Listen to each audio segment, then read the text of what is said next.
ನೋಡಿ, DCM DK Shivakumar ಅವರು ಒಂದು ಕಡೆ ದೆಹಲಿ ಪ್ರವಾಸವನ್ನ ಕೈಗೊಳ್ತಾ ಇದ್ದಾರೆ. ಇದರ ಬೆನ್ನಲ್ಲೇ ಡಿಕೆ ಸುರೇಶ್ ಅವರು ಒಂದು ಹೇಳಿಕೆಯನ್ನ ಕೊಡ್ತಾ ಇದ್ದಾರೆ. ಯಾವ ವಿಚಾರಕ್ಕೆ ಸಂಬಂಧಪಟ್ಟಂತೆ ಅಂದ್ರೆ, ಅಧಿಕಾರ ಶಾಶ್ವತ ಅಲ್ಲ ಎಂಬ ಸಿಎಂ ಹೇಳಿಕೆಗೆ ಅವರು ರಿಯಾಕ್ಟ್ ಮಾಡಿದ್ದಾರೆ. ಡಿಕೆ ಸುರೇಶ್ ಸಿಎಂ ಅವರು ಸಹಜವಾಗಿ ಮಾತನಾಡಿದ್ದಾರೆ ಅಷ್ಟೇ ಅಂತ ಹೇಳಿ ಡಿಕೆ ಸುರೇಶ್ ಹೇಳ್ತಾ ಇದ್ದಾರೆ. ಅದಕ್ಕೆ ಹೆಚ್ಚು ಮಹತ್ವ ಕೊಡುವಂತಹ ಅವಶ್ಯಕತೆ ಇಲ್ಲ, ವಿಶ್ಲೇಷಣೆಯ ಮಾಡುವಂತಹ ಅಗತ್ಯತೆ ಇಲ್ಲ ಅನ್ನುವಂತಹ ಮಾತುಗಳನ್ನು ಆಡ್ತಾ ಇದ್ದಾರೆ.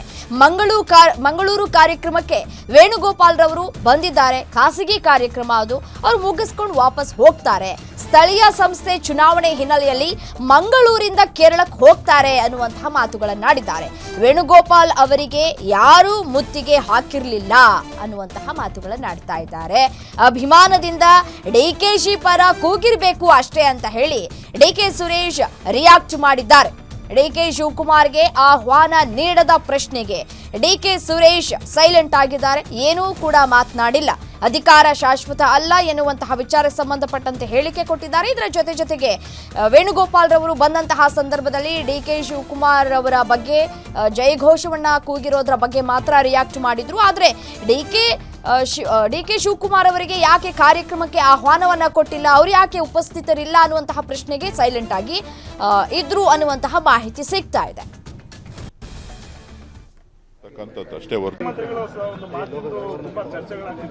ಅದು ಮುಖ್ಯಮಂತ್ರಿಗಳು ಸಹಜವಾಗಿ ಯಾರ ಹತ್ರನ ಮಾತಾಡಿರ್ತಕ್ಕಂಥದ್ದು ಅಷ್ಟೇ ಹೊರತು ಅದಕ್ಕೇನು ಮಹತ್ವ ಕೊಡುವಂಥದ್ದಲ್ಲ. ಸೊ ಹಾಗಾಗಿ ಅದರ ಬಗ್ಗೆ ಹೆಚ್ಚು ವಿಶ್ಲೇಷಣೆ ಮಾಡುವಂತ ಅವಶ್ಯಕತೆ ಇಲ್ಲ. ಅವರು ಮಂಗಳೂರಿನಲ್ಲಿ ಕಾರ್ಯಕ್ರಮ ಇದೆ, ಆ ಕಾರ್ಯಕ್ರಮಕ್ಕೆ ಅವರು ಬರ್ತಾ ಇದ್ದಾರೆ.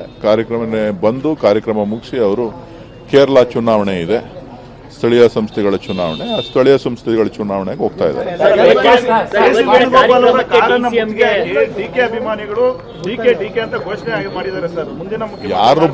ಯಾರು ಮುತ್ತಿಗೆ ಹಾಕಿರೋದಿಲ್ಲ, ಅಭಿಮಾನದಿಂದ ಕೂಗಿರ್ಬೋದು ಅಷ್ಟೇ. ಅದು ಮುಖ್ಯಮಂತ್ರಿಗಳು ಸಹಜವಾಗಿ ಯಾರ ಹತ್ರನ ಮಾತಾಡಿರ್ತಕ್ಕಂಥದ್ದು.